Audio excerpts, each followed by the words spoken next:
국가 비상사태 이후 선관위 그리고 하이브리드 전과 관련해 연설해 주실 김세영 학우분입니다. 큰 박수 부탁드립니다.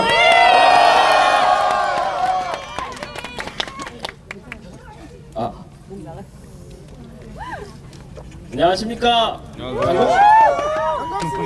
한국대학교 1번학 전공 김세영입니다. 저는 현재 우리나라가 국가 비상사태인 이유 두 가지와 탄핵이 가결되어서는 안 되는 이유를 말씀드리겠습니다.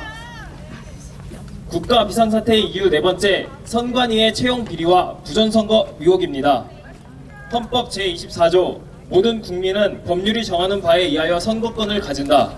선거는 국민이 국가의 미래를 결정할 지도자를 직접 선출하고 국가 권력을 위임하는 민주주의의 꽃이자 핵심입니다. 공정한 선거관리가 민주주의의 근간을 이루며 이 중차대한 임무를 담당하는 선관위의 역할은 그 무엇보다 중요합니다. 그러나 선관위는 국민의 절반이 신뢰하지 못할 정도로 부패하였습니다.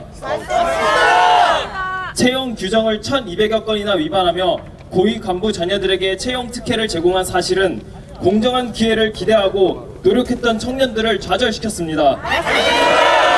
만약 일반 사기업에서 이와 같은 채용 비리가 발생했다면 공중분해되었을 만큼 대규모 채용 비리 아닙니까? 이뿐만이 아닙니다. 국정원은 선관위에 북한의 해킹 시도가 발생했다는 사실을 통보하고 보안 감사를 요청했지만 선관위는 이를 수차례 거부했습니다. 그러나 채용 비리로 인해 여론이 악화되자 선관위는 결국 보안 감사를 수용할 수밖에 없었습니다. 이후 국정원은 2023년 10월 10일 선관위의 보안 감사 결과를 발표했으며 그 결과는 충격적이었습니다. 선관위의 업무망이 인터넷과 완전히 분리되어 있지 않아 외부 침입이 가능했고 업무 시스템의 접속 비밀번호가 1, 2, 3, 4, 5처럼 허술한 수준이었습니다. 이를 통해 통합선거인 명부를 조작할 수 있음이 확인되었으며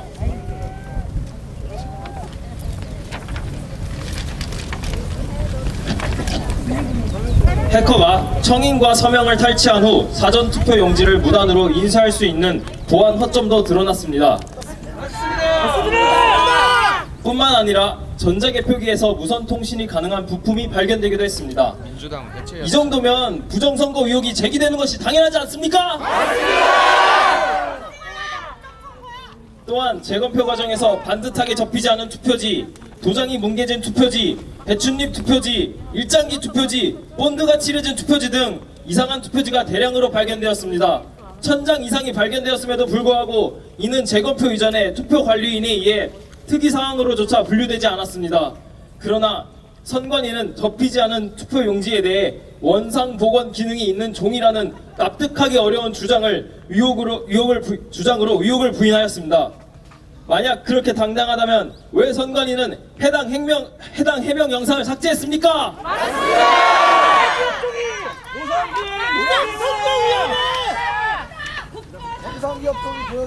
2020년 4월 15일 총선에서 있었던 일입니다. 파주 을 금촌 이동에서는 투표관리관 도장이 누락된 투표용지 20건과 번호표 미절취 1건이 확인되었습니다. 그러나 재검표 과정에서 해당 투표용지는 발견되지 않았고 이에 대한 경찰의 수사는 불기소 처분되었으며 재판부 역시 기소를 각하하였습니다. 그럼에도 불구하고 대법원은 이러한 사건들을 단순한 투표관리관의 실수로 결론지었으며 선관위가 아닌 원고가 직접 증명해야 한다는 입장을 취하고 있습니다. 그러나 이러한 일이 단순 실수로 발생할 수 있는 일입니까? 대법관이 중앙선거관리위원장을 겸직하고 있는 상황에서 과연 선관위에 대한 객관적이고 공정한 판단이 이루어질 수 있는지 의문입니다. 명백한 증거가 있음에도 불구하고 왜 수사가 이루어지지 않는 것입니까? 실수라는 변명으로 모든 의혹이 해소될 수 있습니까? 같은 실수가 반복된다면 그것은 더 이상 실수가 아니라 의도된 행위 아닙니까? 해체하라! 사전투표 없애라!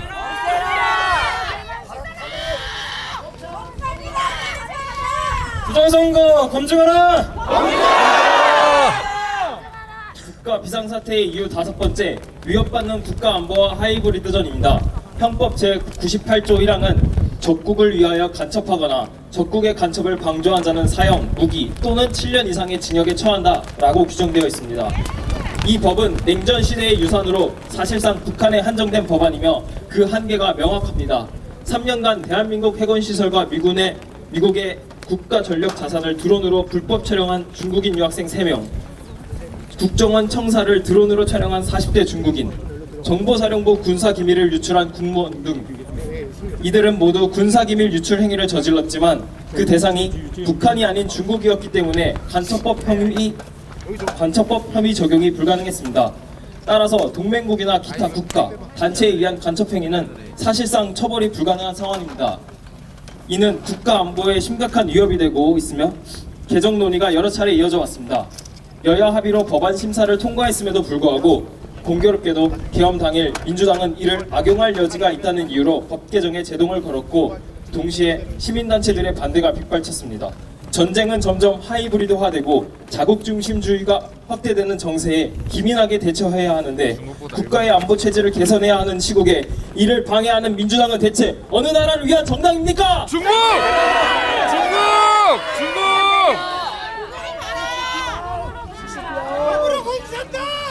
대한민국 노동자의 권리를 대변하는 민주노총의 간부급 간첩수사 및 중형선거로 밝혀진 지령문 중 일부 내용입니다.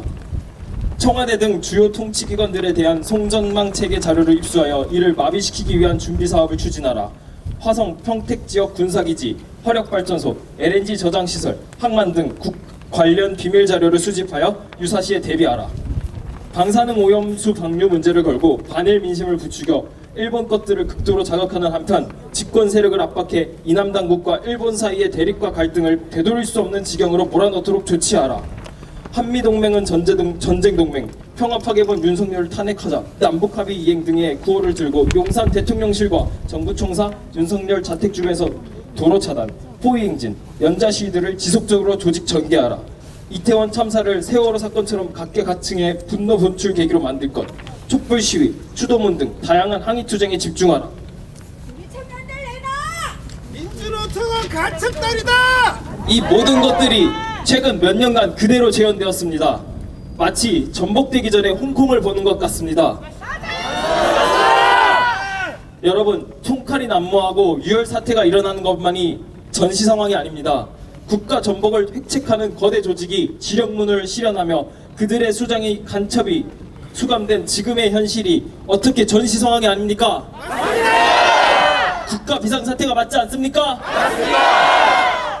위와 같은 이유로 저희는 대한민국을 국가 비상사태라 규정할 수밖에 없으며 국가 비상사태가 되도록 일조한 민주당과 시민단체를 강력 규탄합니다.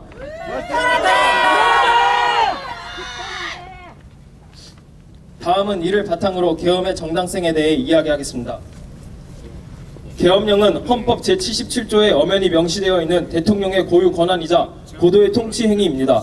국가의 존립이나 자유민주적 질서가 위태롭거나 사회 질서가 혼란스러운 경우 국민의 안전을 도모하고 국가의 안보를 지키기 위해 대통령에게 부여된 헌법적이고 필연적인 조치입니다. 계엄령은 헌법이 보장하는 국가 수호의 최후 보루이자 국가의 위기 상황에서 국민을 보호하기 위한 정당한 권한 행사입니다. 헌법 제77조 제1항에 전시, 사변 또는 이에 준한 국가 비상사태에서 계엄을 선포할 수 있다고 규정하고 있습니다. 여기서 이에 준하는 이라는 표현은 반드시 전쟁 상황이 아니더라도 헌정 질서가 심각한 위기에 처해 있는 경우 계엄을 선포할 수 있음을 의미합니다. 즉 국가 안보나 자유민주주의의 근간이 흔들리는 상황이라면 대통령의 헌법적 권한을 행사하여 질서를 회복할 수 있는 것입니다. 일각에서는 전시, 사변에 준하는 국가 비상사태가 아니었으며 공공의 안녕 질서를 유지할 필요가 없는 상황이었으므로 계엄은 불필요한 조치였다고 주장합니다. 여러분, 대한민국이 현재 국가 비상사태가 아닙니까? 지금의 현실이 과연 평시입니까? 민주당이 내란당이다!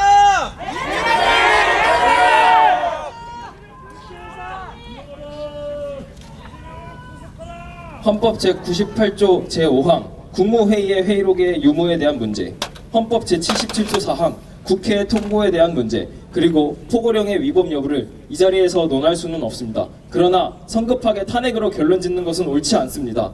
1997년 대법원에서 대통령의 비상계엄의 선포나 확대 행위는 고도의 정치적, 군사적 성격을 지니고 있는 행위라 규정한 것. 2004년 헌재에서 대통령이 내린 고도의 정치적 결단, 이른바 통치행위는 사법심사의 대상이 되지 않는다는 판결, 그리고 포고령이 실제 집행되지 않았다는 점, 국회의원의 체포 및 구금에 대한 실제 명령 및 집행이 없었고 국회의 계엄 해제 의결을 존중하여 지체 없이 해제하였다는 점 등을 모두 종합적으로 고려하여야 하며 탄핵으로 이어질 정도의 위법성인지를 따져봐야 합니다. 오히려 계엄 이후 민주당은 카카오톡 등 인터넷 메신저를 통해 허위 정보를 퍼나르는 것은 내란 선동죄로 처벌받을 수 있다. 단순히 퍼나르는 일반인이어도 단호하게 내란 선동이나 가짜 뉴스로 고발하겠다며 SNS를 검열하고자 민주파출소를 만들었습니다. 미쳤습니다. 이는 명백히 국민의 표현의 자유와 권리를 침해하는 것이며 민주당이 반국가 세력임을 방증하는 것입니다. 당장 발언자인 저와 159명의 학생들을 내란 동조범으로 잡아가실 겁니까?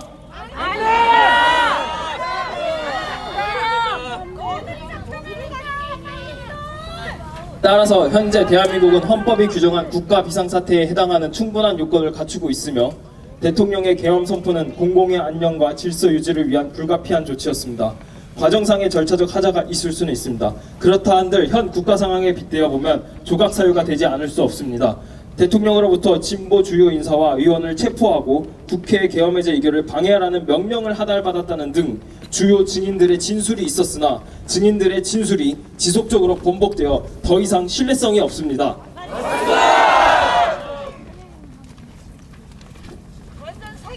공작 진술!